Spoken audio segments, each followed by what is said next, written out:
With the worsening traffic congestion in Metro Manila, the Ateneo de Manila University launches Inclusive Mobility Network as a possible solution to our metro's traffic woes. Dave Cruz will tell us more. With the Metro Manila Development Authority and the Department of Transportation and Communication as official partners, the Ateneo de Manila University launched the Inclusive Mobility Network in a bid to pave the way for a commuter-friendly Metro Manila through promoting pedestrian and biking lanes, a sustainable urban transport, and a tangible solution to the metro's worsening traffic situation. Quezon City 3rd District Representative George Banal said inclusive mobility, in layman's term, means for everyone. Inclusive mobility para sa lahat, hindi lang para sa isang specific group, kundi para siya sa lahat. Para sa mga nasa pribadong sektor, para mga nasa pamahalaan, para sa mga NGOs and POs.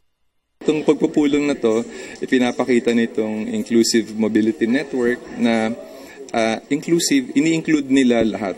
MMDA official Josephine Faulan said they have strengthened their campaigns for better traffic flow, like their MMDA application, which proves of great aid to commuters.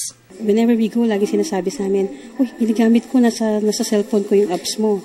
So it's very useful kasi ang updating kasi ng traffic situation yan, 3 to 5 minutes. So nakikita natin, halos real time. Diba? So may mga levels of traffic yan.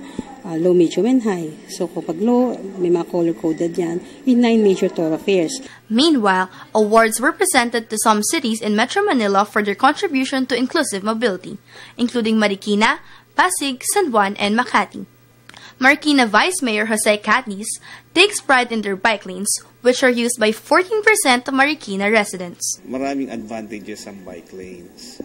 At ito po'y talagang pinursige ng pamahalaan ng Marikina hanggang meron ng 70 kilometers ng bike lane sa Marikina at halos siguro mga 14% ng taga Marikina ang nagbibisikleta papunta sa trabaho, papunta sa eskwelahan, sa pamamalengke o kaya pagpunta sa mga government offices.